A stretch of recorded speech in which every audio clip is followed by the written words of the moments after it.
บนโซเชียลแชร์เตือนหยุดทำเดี๋ยวนี้ใช้นิ้วแคะขี้มูกเสี่ยงเชื้อแบคทีเรียเข้าสู่ร่างกายและสมองอาจเป็นอันตรายถึงชีวิตได้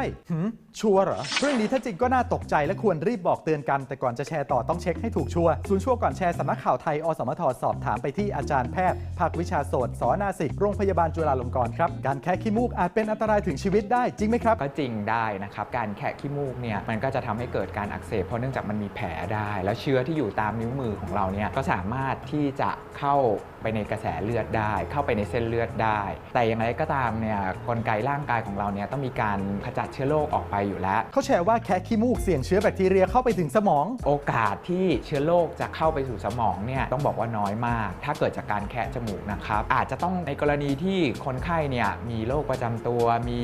ภาวะที่ร่างกายไม่แข็งแรงอยู่แล้วทำให้เชื้อโรคเนี่ยมันสามารถกระจายเข้าไปได้เขาแชร์ว่าโพรงจมูกบนใบหน้ามนุษย์นั้นอยู่ในพื้นที่สามเหลี่ยมอันตรายถ้าทางการแพทย์จริงๆไม่ได้เรียกว่าสามเหลี่ยมอันตรายไม่ได้มีเป็นทางการแค่ว่าบางตำแหน่งเช่นตัวจมูกเนี่ยสามารถที่จะมีการเชื่อมต่อเข้าไปในสมองได้อย่างบางคนมีฝีอยู่บริเวณจมูกแคะแล้วเกิดอาการอักเสบแล้วเชื้อเนี่ยลามเข้าไปในเส้นเลือดแล้วลามเข้าไปในสมองถามว่าเกิดขึ้นได้ไหมทางการแพทย์ก็เกิดขึ้นได้แต่อย่างที่บอกว่าคนเรามีภูมิต้านทานอยู่แล้วโอกาสที่มันจะลามเข้าไปเนี่ยก็ต้องน้อยมากหรือคนไข้มีโรคประจำตัวอย่างเช่นภูมิคุ้มกันบกพร่องหรืออะไรพวกนี้นะครับแล้วจริงๆเราควรแคะขี้มูกไหมครับไม่ดีไม่แนะนำทางการแพทย์เราเนี่ยไม่แนะนำเนื่องจากว่าทำให้เกิดแผลอักเสบแล้วยังทำให้เชื้อโรคเนี่ยลามเข้าไป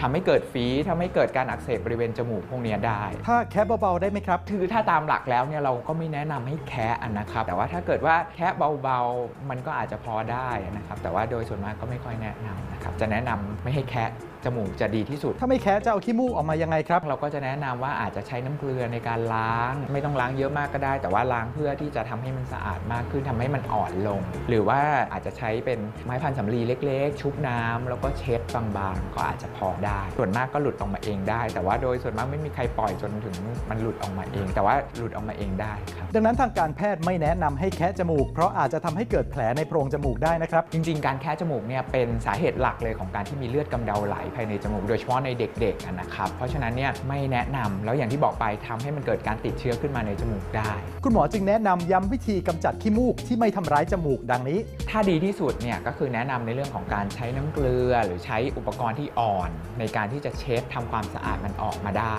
นะครับไม่แนะนำในการแคะในการแกะในการที่งัดมันออกมานะครับผมดังนั้นสรุปแล้วเรื่องแคะขี้มูกอันตรายถึงชีวิตนี่เป็นยังไงครับมีโอกาสที่จะเกิดขึ้นได้ไหมต้องตอบว่ามีโอกาสแต่โอกาสเกิดนั้นน่ะค่อนข้างที่จะน้อยมากนะครับผมดังนั้นระวังพฤติกรรมเคยชินบางอย่างเพราะอาจจะไปทำร้ายสุขภาพตัวเราเองโดยไม่รู้ตัวนะครับยังมีอีกหลายเรื่องน่าสงสัยบนสังคมออนไลน์หากได้รับอะไรมาอย่าเพิ่งแชร์ต่อร่วมตรวจสอบไปด้วยกันกับ